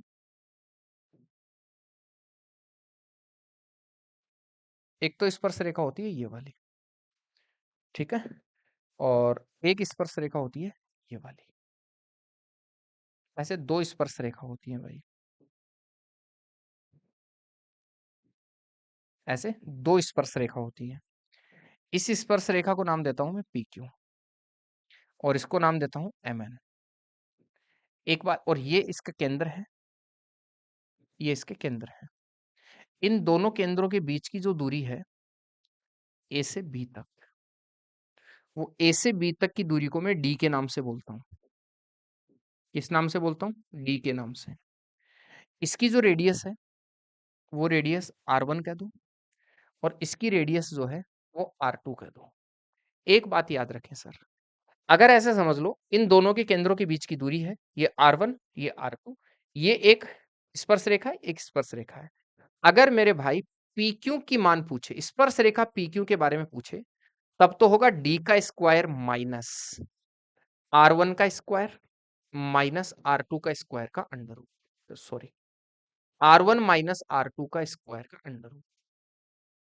और अगर mn का मान पूछ ले, इस mn का, तब स्पर्श रेखा की लंबाई क्या होगी? तब स्पर्श रेखा की लंबाई होगी d का square plus, sorry, minus R1 plus R2 का स्क्वायर का अंडर रूट। ये दो बात याद रखें। अगर ये देखो, इसको बोलेंगे अनुप्रस्थ स्पष्ट रेखा। अनुप्रस्थ, ये सीधी उभयनिष्ठ रेखा पूछे तो ये होगी, अनुप्रस्थ उभयनिष्ठ रेखा पूछे तो ये होगी। अगर इस वाले की सीधी ये वाली पूछे, तब तो डी का दोनों के केंद्रों के बीच की जो दूरी है उसके स्क्वायर में से दोनों वृत्तों की त्रिज्याओं के अंतर का स्क्वायर घटाना है। और अगर ये अनुप्रस्थ रेखा के बारे में पूछे, तब आपको दोनों केंद्रों के बीच की दूरी के स्क्वायर में से दोनों वृत्तों की त्रिज्याओं के योग का स्क्वायर घटाना है। ठीक है, बस ये काम कर लो। अब यहाँ सवाल जो है ना, ये दोनों मर्ज भी हो सकते हैं। अगर ये दोनों मर्ज भी हो सकते हैं, ऐसे हो सकते हैं इस टाइप से, तो भी मेरे भाई यही बात होगी।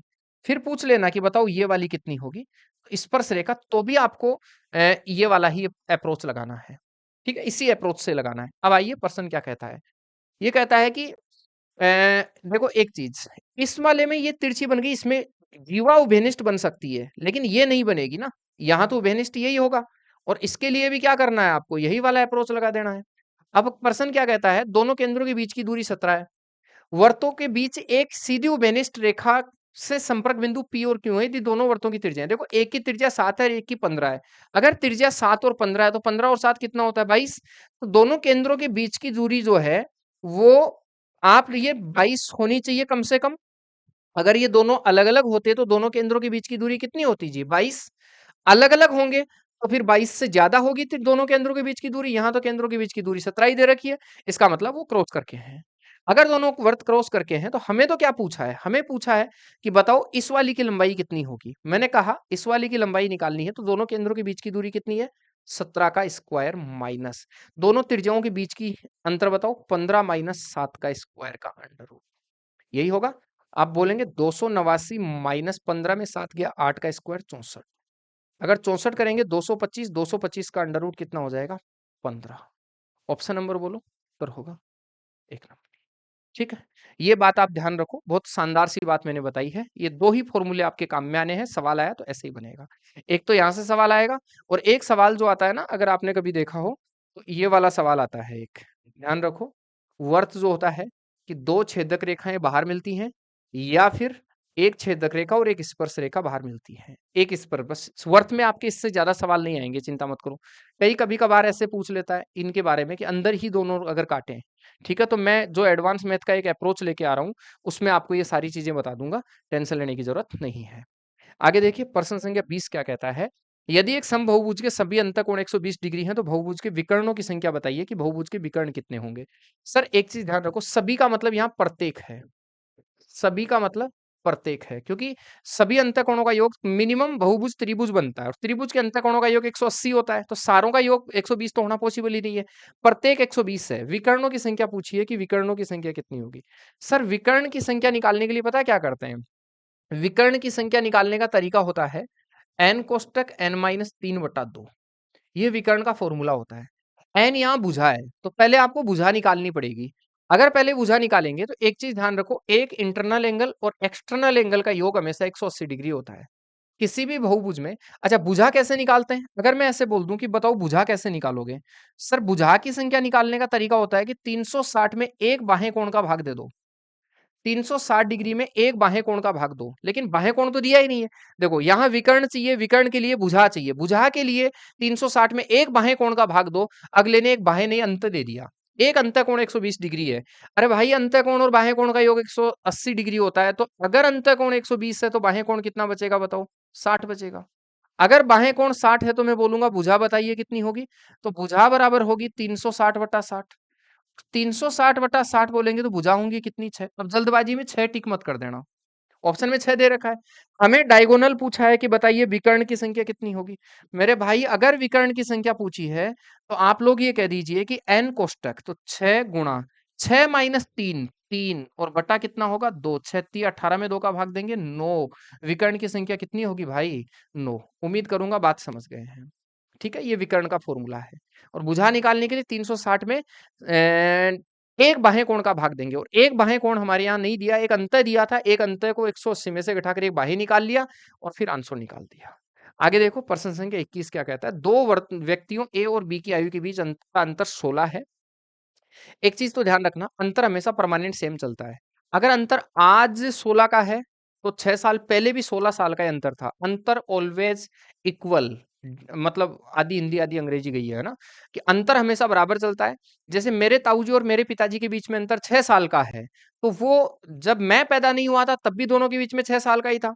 आज के 6 साल पहले भी उनमें 6 साल का ही अंतर था, और आज भी उनमें 6 साल का ही अंतर है। क्योंकि अगर किसी आदमी के बीच में, अगर मतलब मेरे पिताजी और मेरे ताऊजी के बीच में अंतर 6 साल का बन गया, तो फिर परमानेंट 6 साल का चलेगा ना। मेरे और मेरे भाई के बीच में अंतर अगर 6 साल का बनेगा तो 6 साल का ही चलेगा, परमानेंट फिक्स है सर ये बात तो। इसलिए ए और बी की आयु के बीच में अंतर 16 वर्ष का आज है, इसका मतलब 6 साल पहले भी 16 साल का ही था। आप बताओ, ये ए रहा, ये बी रहा, 6 साल पूर्व है, 6 साल पूर्व आप मुझे बताइए। कहता है बड़े व्यक्ति की आयु छोटे व्यक्ति की आयु की 3 गुना थी, ये 1 है, तो मेरे भाई ये कितनी होगी? 3 होगी। ठीक है। आप मुझे बताओ 6 साल पहले अंतर कितने का था? 2 का। और वैसे 6 साल पहले अंतर कितने का था? 16 वर्ष का। एक की वैल्यू कितनी है? 8। आप मुझे बताओ, ये कह पूछा क्या है वो देख लो। ए और बी में से कम आयु वाले व्यक्ति की आयु कितनी है? अगर 2 की वैल्यू 8 है तो 1 की वैल्यू कितनी होगी? तो आप बोलेंगे 8 एकम 8 साल ही होगी। लेकिन ये 8 साल कब था मेरे भाई? 6 साल पहले। 6 साल पहले 8 का था। आज कितने का है? तो इसमें 6 साल जोड़ दो, तो आज कितने का होगा? 14 साल का होगा, और 14 साल का होगा तो उत्तर नंबर 3 आ जाएगा। आराम से देखो, अंतर परमानेंट इक्वल चलता है, बस ये ध्यान रखना है आपको। और दूसरी बात, 1 निकालने के बाद जिस अनुपात से गुणा करोगे ना, उसी की वैल्यू आएगी कब की? जब के वो अनुपात है। अनुपात अगर 6 साल पहले का है ना, तो 6 साल पहले की ही आयु आएगी। आगे बढ़िए नेक्स्ट। प्रश्न संख्या 22 क्या कहता है? यदि बहुलक 8 है, माध्य माइनस माध्य का 12 है, तो माध्य का मान बताइए। माध्य का मान कितना होगा? देखो भाई, बहुलक बराबर 8 है, माध्य माइनस माध्य का 12 है। माध्य बताइए। आप एक फॉर्मूला जानते होंगे, नहीं जानते हो पढ़ो, इसकी जरूरत पड़ेगी। बहुलक बराबर क्या होता है? 3 माध्य का। बहुलक बराबर 3 माध्य का माइनस 2 माध्य। ध्यान रखो, बहुलक बराबर होता है 3 माध्य का माइनस 2 माध्य। आप एक चीज सोच के देखो, बहुलक की जगह मैं 8 रख दूंगा, माध्य माइनस माध्य का 12 है, और मुझे माध्य का मान चाहिए। एक काम करो, अगर मुझे माध्य का मान चाहिए तो माध्यिका को भी माध्य में ही कन्वर्ट कर दो, ताकि यहां भी माध्य आ जाए और यहां भी माध्य आ जाए, अंत में माध्य बचे। सर जो चाहिए उसको नहीं कन्वर्ट करना है, उसके हिसाब से दूसरे को कन्वर्ट कर देना है। यहां आप मुझे बताओ, इधर साफ साफ लिखा है कि माध्य माइनस, या इधर सीधा ले आता हूं इसको। आप मुझे बताओ, इधर माध्य माइनस माध्य का 12 है। अगर मैं इस माध्यिका को उठा के उधर ले जाऊं, या मतलब माध्यिका को माध्य में कन्वर्ट करूंगा, ठीक है, तो माध्यिका को उठा के उधर ले जाऊं, 12 को इधर ले जाऊं, तो माध्य माइनस 12 बराबर माध्यिका होगी क्या? आप बोलेंगे हाँ सर। माध्यिका को उधर, 12 को इधर, तो आप मुझे बताओ माध्यिका की जगह में 12 माध्य माइनस 12 लिख सकता हूं? आप कहेंगे हाँ सर। बोलो बहुलक कितना है? 8 बराबर 3। माध्यिका की जगह क्या लिख सकते हो? माध्य माइनस 12, और माइनस कितना है? 2 माध्य। बताएं मेरे भाई, यहां होगा 8 बराबर 3 माध्य माइनस 36 माइनस 2 माध्य।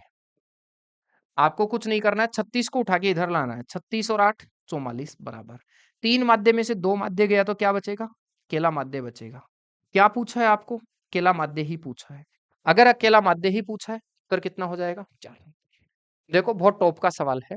इस तरह के जितने सवाल आ सकते हैं सांख्यिकी के, वो मैंने सारे इन 11 टेस्टों में सोल्व करवा दिए हैं भाई। आगे देखो प्रश्न संख्या 23 क्या कहता है? प्रश्न संख्या 23, जब सूर्य का शीर्ष लंब 45 डिग्री की तुलना में 30 डिग्री हो जाता है, तो समतल जमीन पर खड़े एक टावर की छाया 40 मीटर लंबी बनती है। देखो भाई, एक सिंपल बात बताता हूं आपको। इस तरह के सवालों को वैसे मैं पहले तो एक मान लो ये टावर है, ठीक है, और इसमें 2 एंगल्स बन रहे हैं।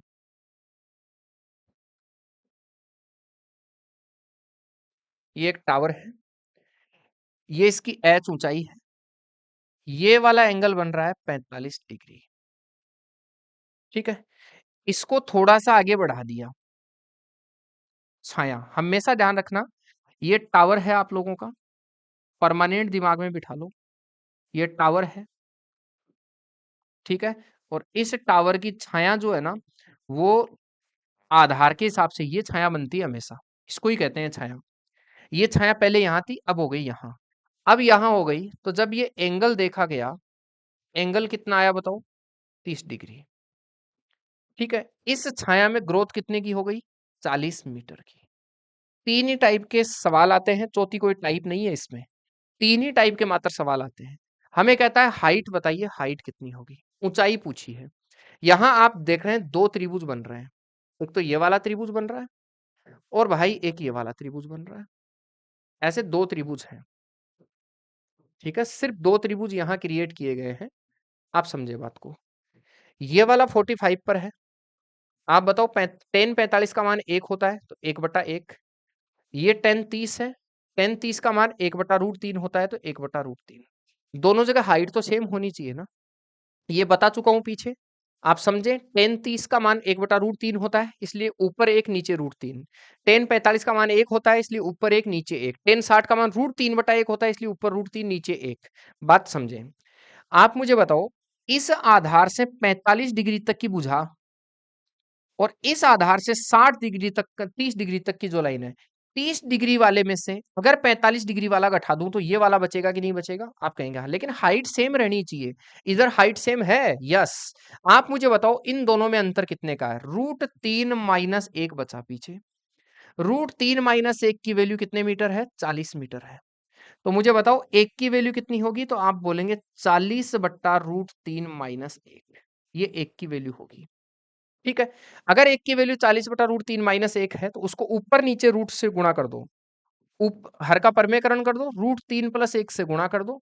अगर √3 + 1 से गुणा करोगे तो ऊपर तो आएगा 40 कोष्टक √3 + 1, यहाँ a² - b², 3 में से गया 2, 20। तो आप बोलेंगे ये 20√3, इधर लिख देता हूं, जगह नहीं है। आप बोलेंगे 20 रूट कोष्टक √3 - 1 + 1। समझे भाई आराम से।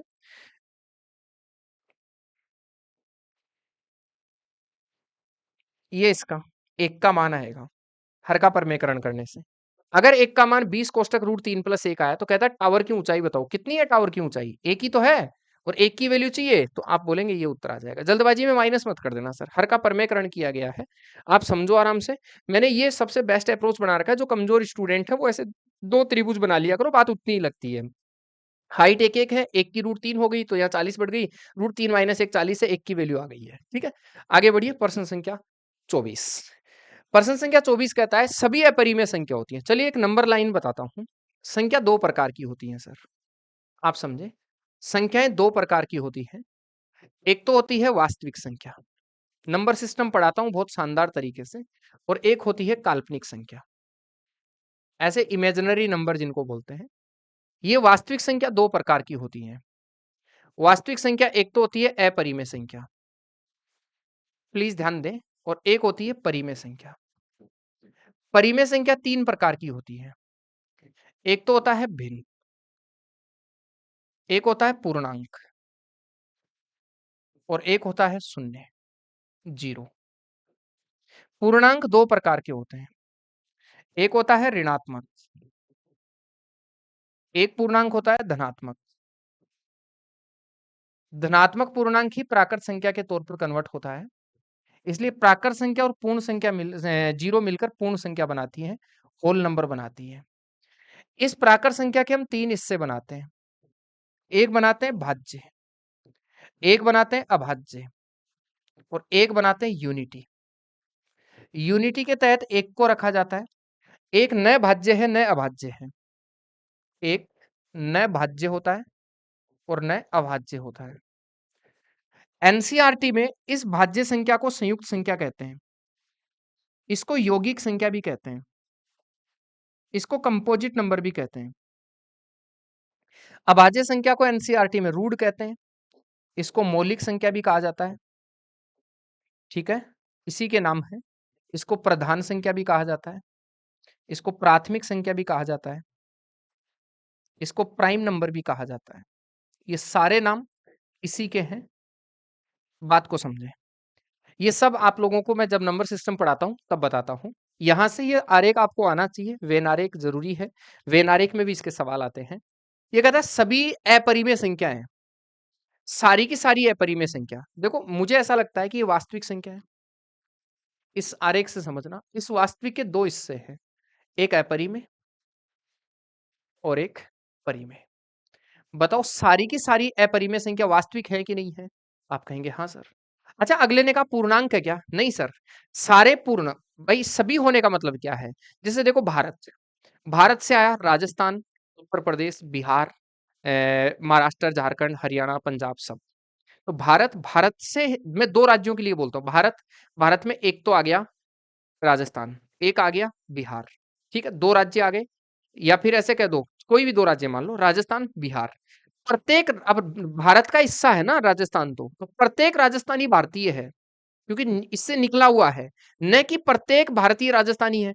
तो ऐसे ही सर एक चीज ध्यान दो, इस जगह प्रत्येक अपरिमेय संख्या जो है ना वो वास्तविक है, क्योंकि वास्तविक से अपरिमेय निकली है, और प्रत्येक परिमेय भी वास्तविक है। तो कहता है प्रत्येक सभी अपरिमेय संख्या पूर्णांक है। नहीं सर, पूर्णांक तो अपरिमेय के हिस्से में ही नहीं आती है, तो ये तो वैसे ही कट गया। काल्पनिक है, अरे भाई काल्पनिक तो दूर हो गया अपने आप ही, पूर्ण संख्या है। मैं फिर कहता हूं, पूर्ण संख्या तो परिमेय के हिस्से में आती है ना, इसका मतलब सही आंसर कौन सा होगा? वास्तविक होगा। बस इस तरीके से आप बना लीजिए। आसान सा सवाल है, उम्मीद करूंगा बात समझ गए हैं। आगे बढ़े, नेक्स्ट सवाल 25 नंबर देखो। 25 नंबर सवाल कहता है वह निकटतम संख्या जो 87,501 से बड़ी है और 765 से पूरी तरह विभाज्य है। देखो सर, इससे बड़ी होनी चाहिए, हाँ इससे बड़ी ही है, और इससे पूरी तरह विभाजित होनी चाहिए। 765 से पूरी तरह विभाजित होनी चाहिए। देखो सर, 765 5 से भाज्य है, इसका मतलब हमारा उत्तर 5 से भाज्य होना ही चाहिए। 765 7 5 12 8 18 9 से भाज्य है, हाँ जी, इसका मतलब ये 9 से, हमारा ऑप्शन वो होगा जो 5 और 9 दोनों से भाज्य है। हमारे ऑप्शन में 5 और 9 दोनों का भाग जाना चाहिए। क्या इसमें 5 का भाग जाता है? इसमें 5 का भाग जाएगा? नहीं सर। अब 5 का भाग इसमें जाता है, इसमें जाता है, इसमें जाता है। 9 का देखो, देखे ये 9 कट गया। 7 और 5 12 और 8 20 28, 9 से भाज्य नहीं है। 9 कट गया। 7 और 5 12 और 8 20 और 7 27, ये 9 से भाज्य है। 7 7 14 7 21 7 चौक 28 29 29 और 5 34, ये 9 से भाज्य नहीं है। इसका मतलब सही उत्तर कौन सा आ गया? 2 नंबर। भाई एक अगला कह रहा है कि 765 से पूरी तरह भाज्य होना चाहिए। 765 का भाग जाने के लिए 5 का और 9 का भाग जाना चाहिए। इस ऑप्शन में तो 5 का भाग ही नहीं जा रहा है, इसको काट दो। बचे हुए तीन, तीनों में किसमें 9 का भाग जा रहा है? क्योंकि जब तक 9 का नहीं जाएगा तब तक 765 का भाग नहीं जाएगा। तो उत्तर आ गया कितना? 765। ये पेपर था, लेकिन अभी भी इसमें कुछ मैं सवाल आप लोगों को और दे रहा हूं। सर ध्यान दें, पेपर के 25 सवाल थे वो मैं खत्म करवा चुका हूं मेरी तरफ से, और मैं उम्मीद करूंगा आपको बहुत सहायता मिल रही होगी, और पीछे वाले पेपर भी आपके लिए बेहद शानदार होंगे। मैं आपको कुछ एक्स्ट्रा क्वेश्चन दे रहा हूं, 3 क्वेश्चन एक्स्ट्रा बता रहा हूं। एक्स्ट्रा क्वेश्चन पर ध्यान दें, ठीक है? टॉप लेवल के एक्स्ट्रा क्वेश्चन पर काम कर रहा हूं, और इसमें #01 के नाम से मैं एक्स्ट्रा सवाल दे रहा हूं, प्लीज समझें। यदि 4% वार्षिक दर से 3 वर्षों के चक्रवृद्धि तथा साधारण ब्याज का अंतर 152 है, तो मूलधन बताइए क्या है? मैं इसलिए भी एक्स्ट्रा लेके आया हूँ ये 3 सवाल। मैं चाहता हूँ कि कल को जो परसों आपका पेपर लगे, अगले दिन माफी चाहूंगा, 19 तारीख को जो भी पेपर लगे उसमें आप कंफ्यूज ना हो। आपको लगना चाहिए कि हाँ यार ये चीज देखी है, और आप कुछ ना कुछ अप्रोच करके चले जाएं। एक बात ध्यान रखें, 3 साल के चक्रवर्ती ब्याज वाले प्रश्नों का मैं गोल्डन रूल देके जा रहा हूँ आपको, द बेस्ट गोल्डन रूल। ठीक है, तुम जैसे भी करो, ये ध्यान रखें सीआई वाले सवालों के लिए है केवल, और सीआई वाले सवालों में 3 साल के लिए देके जा रहा हूं। ये 3 साल के लिए एक गोल्डन रूल दिमाग में बिठा लें। 3 साल का गोल्डन रूल ये है, 2 साल का जो होता है ना वो 2:1 होता है। 3 साल का जो होता है ना वो 3:3:1 होता है। आपको समस्या 3 साल वाले में आएगी। गोल्डन रूल ये है कि इस 3 साल के लिए कि 3:3:1 का एक रूल होता है। 3-3-1 के नाम से रट लो, 2 दिन की बात है, दिमाग में बिठा के रख लो। ये कहता है 4%, इसका मतलब मैं आप समझाता हूं आगे। 4 अगर मूलधन दिया हो तो कुछ नहीं करना है, उस मूलधन का 4% यहां लिखना है, इस जगह मूलधन का 4% यहां लिखना है। जैसे मैं आपको एक उदाहरण से समझाता हूं कि मान लो मूलधन है आपके पास 1000 रुपए। कितना है? 1000 रुपए। और रेट ऑफ इंटरेस्ट जो है ना वो आपकी है मान लो 10%। टाइम है 3 साल का। सीआई पर हमें चर्चा करनी है, गोल्डन रूल कैसे अप्लाई करते हैं। आपको कुछ नहीं करना है, वही 3-3-1 लिखना है। सबसे पहले आपको इस 1000 का 10%, पहली जगह क्या लिखना है? इस 1000 का 10% लिखना है। इस 1000 का 10%, और इस 1000 का 10% लिखोगे तो मेरे भाई आप मुझे बताओ कितना, 100। पहले तो लिखना है आपको 100। उसके बाद दूसरी बार क्या लिखना है, जो ब्याज आया पिछला, इसका 10%, इस 100 का 10% कितना होता है, 10। तो यहां लिखना है आपको 10। फिर तीसरी बार क्या करना है, इस 10 का 10% लिखना है, 10 का 10%, और 10 का 10% कितना होता है, 1। तो आप बोलेंगे यहां कितना लिखना है, 1। अब इन सबको गुणा कर देना है, इन सबको, इसको इससे गुणा कर दो, इसको इससे गुणा कर दो इन सबको, और इसको इससे गुणा कर दो, ठीक है, और जोड़ दो। बताओ कितना हो गया, 300। इधर कितना हो गया, 30, और इधर कितना हो गया, 1। 300 कितना आ गया, 31। इसे राइट आंसर। आप चाहो तो 1000 रुपए का 10% की दर से 3 साल का ब्याज निकाल के देख लो, 331 ही आएगा। क्या समझे? इसका मतलब पहले 3 के नीचे क्या लिखना होता है, पहले 3 के नीचे जो भी मूलधन है उसका जितना परसेंट है उतना परसेंट ब्याज लिखना होता है। फिर अगले 3 के नीचे इस पहले वाले ब्याज का वो परसेंट लिखना है, फिर इसके नीचे ब्याज का ब्याज लिखना है, ठीक है। अब इसमें एक चीज समझो, अगर पर्सन में मूलधन नहीं दिया हो तो, पर्सन में मूलधन नहीं दिया हो तो मेरे भाई मैं आपको एक उदाहरण, ये एग्जांपल दे रहा हूं इधर। 4% का 100 मान लो, या तो 100 मानोगे टेंशन होगी। अगर मान लो मैं मूलधन 100 मान लेता हूं, एक बार मैं मूलधन मान लेता हूं 100 रुपए है। अगर मैं मूलधन 100 मानूंगा तो 100 का 4% बताओ, तो आप बोलेंगे 100 का 4% तो 4 ही होता है, तो आप 4 लिखोगे। फिर यहां क्या लिखोगे, इस 4 का 4% लिखोगे, तो 4 का 4% कितना होगा, 0.1 है। फिर यहां इसका 4% लिखोगे, पहले जो मूलधन था 100, उस 100 का 4% 4 रुपया होता है, तो पहले तो लिख दो 4, फिर इस 4 का 4%, फिर 4 का 4%, और 16 चौके 64, यही होगा। तो 0064, और इनको सबको आपको हल करना पड़ेगा। लेकिन सर मैं ऐसा मत करो, मैं आपको एक सिंपल सा उदाहरण देता हूं कि अगर मूलधन की जरूरत पड़े, इसका फ्रैक्शन ले लो, इसका फ्रैक्शन होता है 1/25। तो सर माना मूलधन जो 3 साल की बात हो रही है, तो 25 का क्यूब ले लो। 3 साल की बात हो रही है, 25 का क्यूब ले लो। पहली जगह इसका 1/25, पहली जगह क्या लिखना है, पहली जगह लिखना है ये मूलधन हो गया, इस मूलधन का 4%, 4% बोले तो 1/25। पहली जगह लिखना है आपको 25 का स्क्वायर। क्या लिखोगे, पहली जगह लिखोगे 25 का स्क्वायर। दूसरी जगह, दूसरी जगह इस 25 के स्क्वायर का 1/25 लिखोगे। 25 के स्क्वायर का 1/25, मूलधन का ब्याज लिखो, मूलधन मैंने पी का क्यूब मान लिया, 25 का क्यूब मान लिया, 3 साल है इसलिए क्यूब माना, 2 साल होता है स्क्वायर मान लेते, 4% वार्षिक है तो इसके हिसाब से देख लो, ठीक है। अब यहाँ 25 के स्क्वायर का 1/25, 25 ही रहेगा। फिर इसका 1/25, 25 का 1/25 एक ही रहेगा।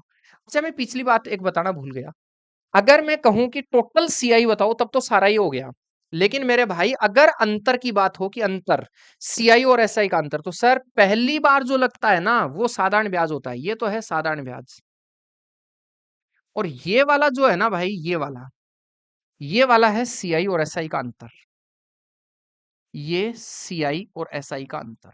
अगर चक्रवर्ती ब्याज साधारण ब्याज के अंतर की बात करें, पहले को छोड़ दो, ये दोनों सीआई एसआई के अंतर है, तो इनको गुणा करो, 25 तिया 75, और एक एकम एक, 76 का अंतर 152 रुपए के बराबर है। 76 दूनी 102 कह देता हूं मैं, माफी चाहूंगा, 2 से गुणा कर देता हूं, 152। हमें कहता है मूलधन बताओ, मूलधन कितना है, 25 का क्यूब, और गुणा कितना कर दो, तो 25 का क्यूब होता है 15,425, और 15,425 का डबल देखो तो 425 का डबल होगा 1250, ऑप्शन नंबर 2 हो जाएगा, 31,250। आराम से देखो सर, ये गोल्डन रूल है, 3:3:1 का एक रूल होता है, 3 साल का सीआईएसआई का अंतर दिया हो तब, अगर अंतर दे रखा है तब पहली बात इन दोनों पर ही काम करनी है, लास्ट वाले दोनों पर काम करना है, एक नंबर थ्योरी। नंबर 2 बात, 4% का फ्रैक्शन 1/25 होता है, तो 3 साल की बात हो रही है, मूलधन 25 का क्यूब मान लो। पहली जगह ब्याज लिखना है आपको, 25 का मूलधन ही मत लिख देना वहां, 25 के क्यूब का 1/25 कितना होता है, 25 का स्क्वायर, फिर इसका ब्याज यहां, इसका ब्याज यहां, ऐसे लिखना होता है, ठीक है। उम्मीद करूंगा ये सबसे बेस्ट तरीका आपके लिए साबित होगा, बाकी तुम जैसे भी समझो। ये मुझे एक्स्ट्रा लगी बात, मुझे लगा आपको बताना चाहिए। सर इसको देखो, 2x बराबर 5 - 3y का ग्राफ अक्स अक्स को बिंदु P अल्फा और बीटा पर काटता है, 2 अल्फा प्लस बीटा का मान क्या होगा? इसमें चांसेस कम है, लेकिन फिर भी मैं आपको बता रहा हूँ। एक चीज ध्यान रखो, जब हम ऐसे ग्राफ क्रिएट करते हैं ना, जैसे मान लो